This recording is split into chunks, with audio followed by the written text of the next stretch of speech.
Igbo mma n'uwo biko Ojofole ekele onye ukwu na onye nta. Ana m ekele ndị chiri chi n'ala Igbo ma ndị nze ma ọzọ.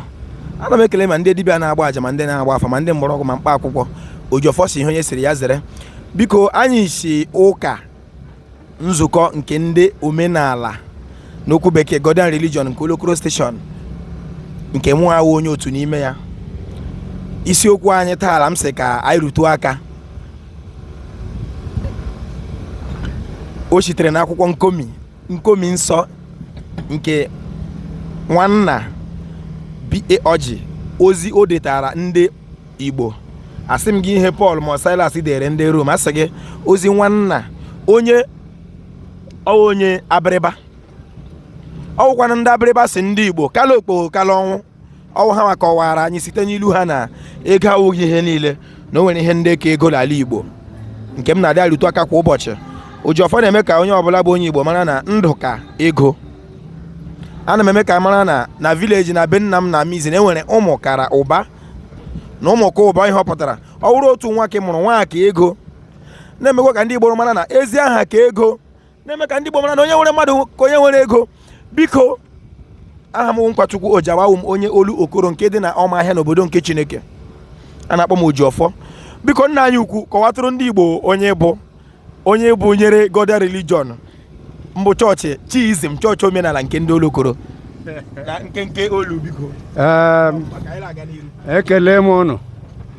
Ọmụnwa bụ senior priest achịrị ihu ọhịa onye nke nọ na Godin Religion Station Olokoro. Ọmụnwa Ojofo bụkwanụ onye nke na-eso m na nzukọ a. Mama nọ ọnọ ya, mama nọghị ya, olileanya m bụla ya nwa ga-anọchite anya m nke ọma. Mama anọghịla mitin, ọ ga-aga ya mere m ihe otu m siri chọọ ya. Anyị na-asị ka Chineke na-agọzi ihe na ije niile ọ na-eje n'isi Godin Religion Olokoro Station. Na-agọzikwe mmadụ niile ndị nọ n'etiti anyị, ndị na-atụ egwu otu chi. Ọ bụ otu chi ka anyị nwere, Chineke adịghị abụọ. Mmadụ abụghị Chineke. Apụghị ịhụ Chineke anya. Apụkwa na ikewa ya ekewa. O nweghị anụ arụ. N'ihi nke a apụghị igosi ya n'ụdị oyi ihe ọbụla esere ese nke akpụrụ akpụ maọbụ nke atụrụ atọ.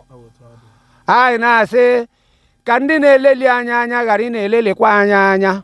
Ebe ahụ eleliri anya ka ihe ọma na-esi na-apụta. Biko priest ọ ga-adịrị gị la mma ma gịkwa mmiri ya ga-afa gị eze. Yes. Ojofo sị ihe dị ka ga-akọla anyị mmadụ. O nwekwara otu onye ọzọ nọ n'etiti anyị achọ ka o keletu ndị Ife. Kelee ndị Ife. Biko nna anyị ukwu biko gbaa ndị Ife onye iwu ga-akọwara anyị otu isiri ekpere chi gị. Kọwatụkwara anyị isiokwu taa bụ Nkwọ. Anyị si ebe anyị na-ezukọ dịka ụmụnna ka anyị chọọ iru Chineke maka na anyị nwapụtara na Chineke bi na mmadụ dịka ndị omenala otu ịhụchara anyị.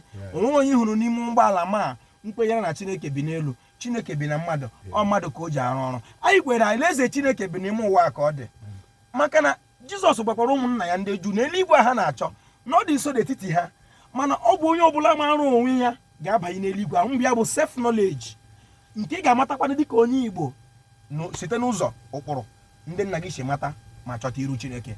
Igbo mma biko na kọwatụrụ ndị Igbo onye bụ ụmụnna ndị ọnụ gị ekele tie igwe eji ekwu okwu ọnụ gị.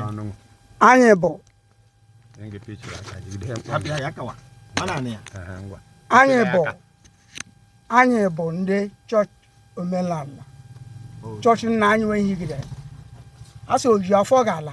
Ọ bụ ka ọ bụ onye sikwa na anyị agaghị ebi ọ gaghị siri anyị bibiri ya nwa ọnụ gaba akụwa ka anyị ma ndị nọ. Anyị ga-achọ nke eluigwe, ọ bụ nke ụwa a. Ebe ọ nna anyị nwe ndị odere anyị ọkwara ebe anyị. Eziokwu dị ya n'ime. Mmiri edule mmadụ ga-adịgide. Ihe ndị a niile ka anyị na-ekwu site n'ugbu a ruo mgbe ebighị ebi. Ya gazie. Biko nyekwa m igwe m. Biko ihe anyị ji otu obi oke anyị hacha nga akpere bụ nke mbụ n'ala olu okoro bụ na Chineke abụghị ọbịa n'ala nna anyị.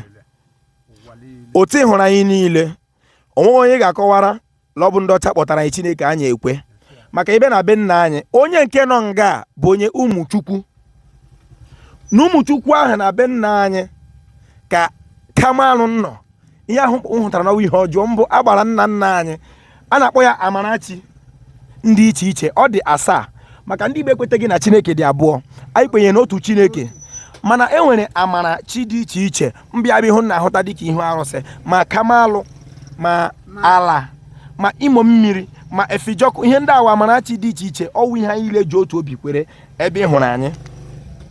Mụọ gwana Ojiọfọ nwa okorobịa na-arịọ gị n'okwu bekee, gị nwa wụ pastọ, biko ebe ọbụla ị gara hụ Ojiọfọ gwa m ihe niile, enwere m ike ige gị ntị, ọsọ m ga-atụpụrụ gị ọnụ. mana inwe anwa gwa m na m ga-eri ụgwọ ọlụ m until m anwụcha first, bọtụlụ dịrịdị enwere m ike m apịa gị ya, maka na onye kọrọ ya akụkọ ị na-akọrọ m na-eri ụwa ọma ya.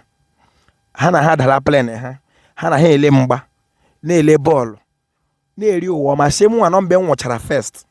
biko biko biko maka mgbe ọ ga-eso mewepụta ihe onyonyo a dịka ndị omeiwu si na-ekwu ignorant awa excuse. Ojiọfọ na-arịọ Igbo niile mbụ pastọ, agaghị m iri onye Yoruba rie onye Igbo ibe m, maka the only investment nwa Yoruba wetara n'ala Igbo wụ chọọchị.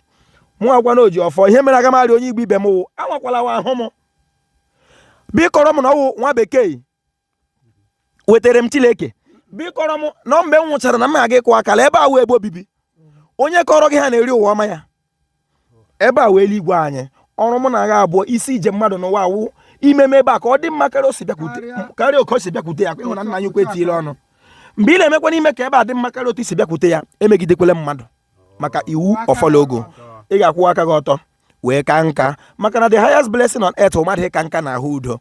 biko ana m asị na ọ ga-adịrị ndị omenala mma, dịrị ndị chiizin mma, dịrị ndị golden religion ebe ọwụwa na ha nọ na ụwa Igbo n'Igbo gba gburugburu na mmiri agha ga-afa ha n'eze. biko n'ịga n'iru otu ihe hụrụ anyị o nwere mmanya a na-eji egwu egwuregwu mbụ ndị golden religion n'olokoro station. ihe mere anyị na-eji mmanya egwu egwuregwu bụla aka onye Igbo dị ya. mmanya ahụ ọ bụ gịnị? ọ bụ odogwu bitters. biko onye aka ya dị na mmanya bụ onye Igbo chetere ndị chọọchị omenala ebe anyị na ekpere Chineke, ha na-emela anyị kparapụ kparapụ. ọ bụkwa na anyị bụ ndị fọrọ mere omenala na nzukọ omenala alabeghị na be nna anyị. ebe e nyekwara na anyị ụzọ adịghị ya, onye nyekwara anya wụ onye zụrụ azụ. ndị anyị lekotere ala ebe anyị nọ achụpụla anyị. biko ọ dị anyị mwute, anyị si ụka na-atụgharị uche, anyị asị ka anyị weta okwu Chukwu. biko Chineke abụghị ọbịa n'ala Igbo. biko ọ ga-adịrị Igbo la mma na eke, dịrị ha n'orie, dịrị ha n'afọ, dịrị ha na nkwọ. anyị na-asị na taa bụ nkwọ ga-akwọpụrụ anyị ụchụ, kwọpụ ekwuru, kwọpụ anyị ukwu, kwọpụ ụbịam, na-asị ka nrọma anyị pụta ihe ka nke ọjọọ soro nrọla. nna anyị ukwu biko du anyị na gọọ ọfọ, du anyị n'ọfọ. chi ofufe onye nkere eluigwe na ala, ekele dịrị gị ụbọchị ọma nke taa. imere ka ndụ dịla ala ndị dị ndụ, imere ka anyị hụta ihe nketa anyị, ọ bụghị site n'ezi omume anyị ma ọ bụ ajọ omume anyị, ọ bụ ịhụnanya nwere n'etiti anyị. ọ bụ ụmụ gị ndị Gọdian nọ na-ekwu na-arịọ gị isi Chineke nna, okporo ụzọ anyị niile ga-abụrụ ihe ọbụla anyị kpara aka ga-abụrụ sọ mma. ị ga-enye anyị ndụ ogologo dịka ị nyere nna anyị ha wee nọ ọtụtụ afọ na ndụ ha. mgbe ha na-ala onye nwe anyị, inyochara mkpụrụ obi ha, nyocha akụrụ ha, wee nabata ha n'ala eze ọma gị.